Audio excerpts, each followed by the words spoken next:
안녕하세요. 한국공론포럼 박태순입니다. 우리가 지금 공론장의 특징에 대해서 계속 공부하고 있는데요.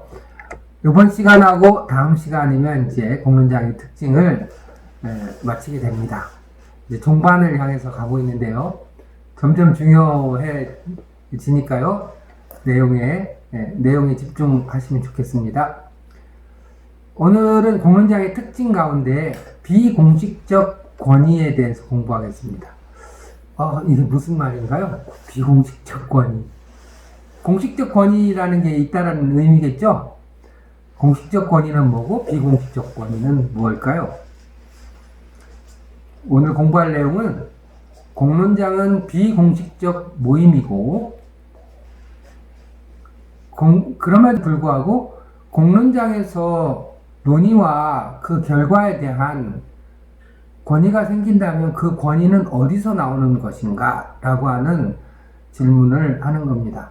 그러니까 권위라고 하는 것은 공식적인 권위에서 일반적으로 발생하는데 공론장은 공론장의 성격과 관련해서 공론장은 비공식적인 모임이라고 말씀드렸잖아요.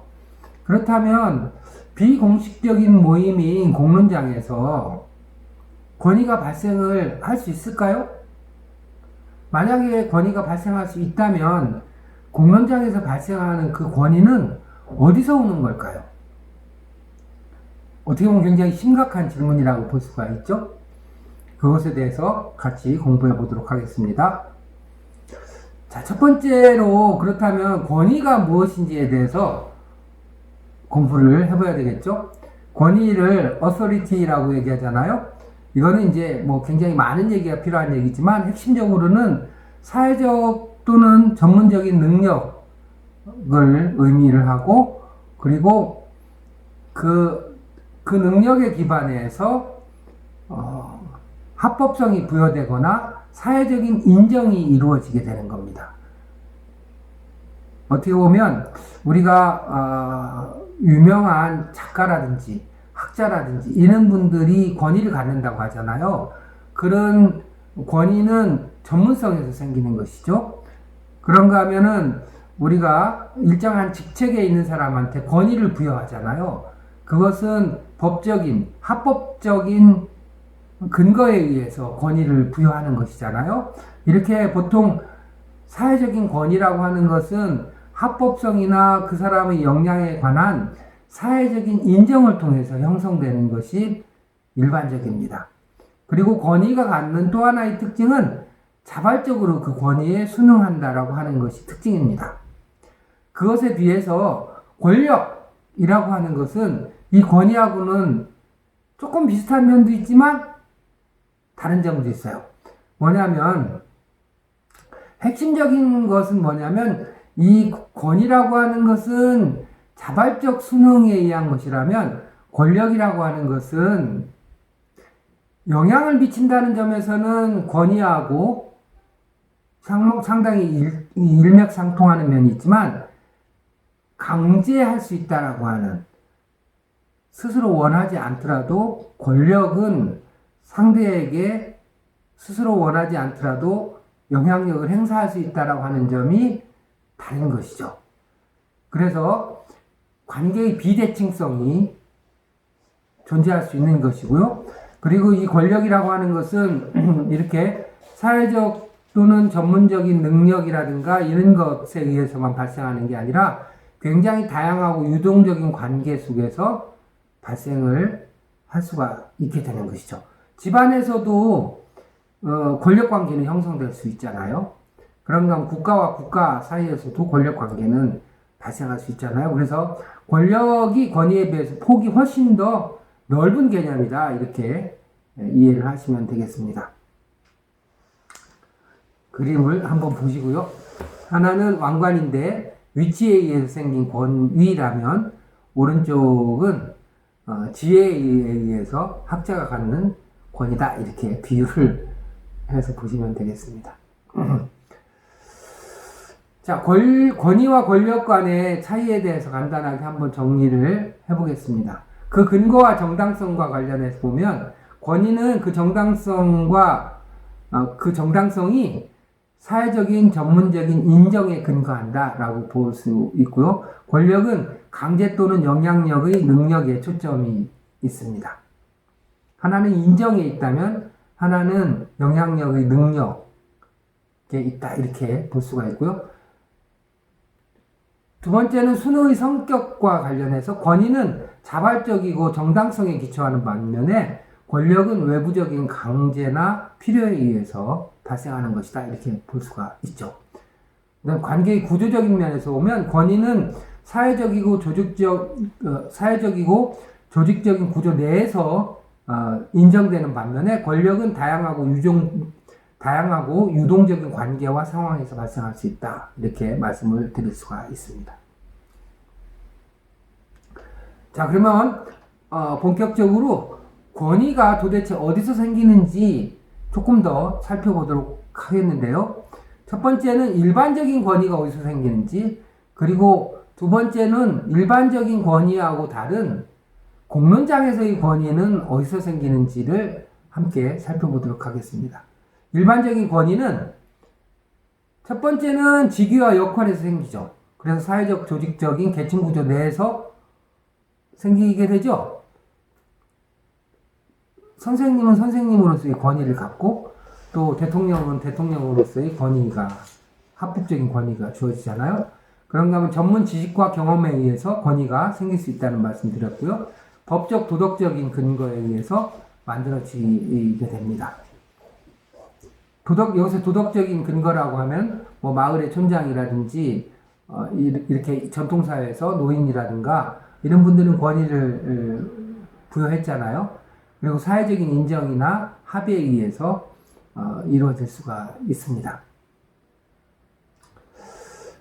반면에 공론장에서의 권위 원천은 많이 다릅니다. 공론장에서 그 권위라고 하는 것은 어떤 개인에게 부여되는, 공론장에 참여한 개인에게 부여되는 권위가 아니라 그 공론장 자체에서 발생하는 권위라고 이해를 하시면 되는데요. 그거는 이제 크게 네 가지로 살펴볼 수 있는데, 첫 번째는 이성적인 설득력입니다. 논리적이고 설득력 있는 대화를 통해서 권위가 형성이 될 수가 있고요. 그 다음에 정보의 질과 접근성. 그래서 좋은 정보를 바탕으로 논의가 이루어질 때 권위가 발생할 수 있고요. 또 도덕적인 진정성, 또 일관된 행동과 진실성에 의해서 권위가 발생할 수 있습니다. 마지막으로는 참여와 포괄성. 다양한 사람들이 충분히 모여서 함께 충분히 논의하는 과정에서 권위가 발생할 수 있습니다. 이 공론장에서의 권위라고 하는 것은 즉 어디서 발생하냐면 그 논의 공간이 원만하게 구성이 돼서 제대로 된 논의를 통해 가지고 좋은 내용이 또 좋고 또 도덕적으로 문제가 없는 내용이 형성되는 과정에서 또는 형성됨으로써 그 공론장이 권위를 갖게 되는 것이죠. 그래서 권위가 있는 공론장이 있을 수가 있고요. 권위가 없는 공론장이 있을 수가 있습니다. 그 공론장을 어떻게 구성하고 어떻게 운영하느냐에 따라서 그 어떤 공론장은 권위가 있는 공론장이 될 수가 있고 그렇지 못한 공론장이 될 수가 있는 것이죠. 자, 일반적인 권위와 공론장에서의 권위의 차이를 조금 살펴보면 그 권위의 원천에 있어서 차이가 있죠. 일반적인 권위는 대부분 그 권위가 외적인 측면에 있잖아요. 외적이라고 하는 것은 계급적인 것이든 능력이든 아니면 법적으로 주어졌든 이렇게 그 사회가 부여한 것이죠. 대부분. 그렇죠. 사회적인 또 법적인 제도적인 차원에서 권위를 부여한 것이잖아요. 반면에 공론장을 어떻게 운영하느냐에 의해서 내부적으로 형성된다라고 하는 측면에서 그 원천이 다르죠. 그 다음에 형성 과정의 측면에서 보면 일반적인 권위가 직위나 전문성의 기반으로 이루어지는 반면에 공론장에서의 권위라고 하는 것은 대화와 합의 과정에서 형성된다, 이렇게 말씀을 드릴 수가 있고, 그 다음에 공론장에서의 권위는 한순간에 그냥 딱 이루어지고 끝나는 것이 아니라 지속적인 재평가 대상이 되는 거죠. 그래서 공론장을 잘 운영하다가도 만약에 제대로 잘 운영을 하지 못한다면, 제대로 잘 진행이 되지 않는다면 그 공론장은 그 권위를 상실하게 될 겁니다. 이렇게 굉장히 동적이다. 한번 주어지고 마는 것이 아니라 굉장히 동적인 특징을 갖고 있다라는 점이 차이가 있다, 이렇게 말씀을 드릴 수가 있습니다. 잘 이해가 가실 것 같고요. 자, 그러면 이제 본격적으로 공론장 내에서 권위가 어떻게 발생하는지를 조금 더 구체적으로 살펴보도록 하겠습니다. 그래서 공론장에 권위를 부여하는 요인들에 대해서 몇 가지 살펴보면요. 첫 번째는 합리성과 공정성입니다. 합리적이고 공정한 토론을 통해서 의견을 도출하고, 또 근거와 논리에 기반해서 의견이 제대로 잘 나누어질 때, 의견이 잘 근거와 논리에 기반해서 의견이 형성될 때 사회적인 권위를 갖게 될 것입니다. 두 번째는 포괄성과 다양성입니다. 다양한 사회 구성원들이 참여해서 의견을 반영하고, 또 논의 결과가 높은 사회적 수용성을 가질 때 권위를 획득하게 될 것입니다.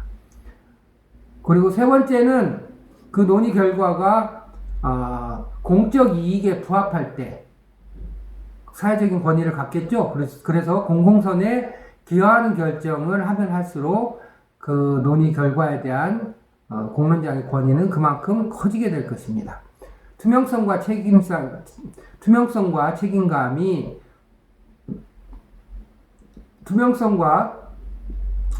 그 참여자의 책임감이 높으면 높을수록 또 논의에 대한 신뢰가 높으면 높을수록 그런 공론장에 대한 권위는 더욱더 커지게 될 것이고요. 그리고 마지막으로는 지속적인 대화와 비판적인 검토. 그러니까 한번 형성되고, 공론장에서의 논의라고 하는 것은 한번 형성되고 마는 것이 아니라 그 내용에 대한 끊임없는 성찰과, 그리고 훨씬 더 심화시키려고 하는 노력을 통해 가지고 공론장의 질을 계속 높여가게 되잖아요. 그러면서 이제 그 공론장에 대한 권위도 그만큼 커질 수 있다, 이렇게 말씀을 드릴 수가 있습니다. 자, 결론적으로 공론장은 사회적 권위를 형성하는 중요한 기반인 것이죠. 그런데 일반적으로 우리가 생각하는 권위하고는 다르게 공론장에서의 권위는 합리성, 다양성, 공적 이익, 투명성, 지속적인 대화를 통해서 권위가 형성되는 것이다. 그리고 그 공론장에서의 권위는 한번 형성되면 그냥 계속 유지되는 것이 아니라 그 공론장의 형편에 따라서 그 권위는 언제든지 가변적인 것이다, 이렇게 이해를 하시면 되겠고요. 이러한 그래서 사람들로부터 그 공론장이 신뢰를 받는 것만큼 사회는 그 공론장에 권위를 부여하는 것이다, 이렇게 이해를 하시면 되겠습니다. 자, 우리가 공론장이라고 하는 비공식적인 조직임에도 불구하고 공론장이 권위를 갖게 된다면 그 권위는 공론장을 우리가 어떻게 구성해서 운영하느냐라고 하는 것에 의해서 그 권위는 발생하는 것이고 또 유지되는 것이다, 이렇게 정리해서 말씀을 드릴 수가 있습니다. 오늘도 도움이 되셨다면 구독과 좋아요 부탁드립니다. 감사합니다.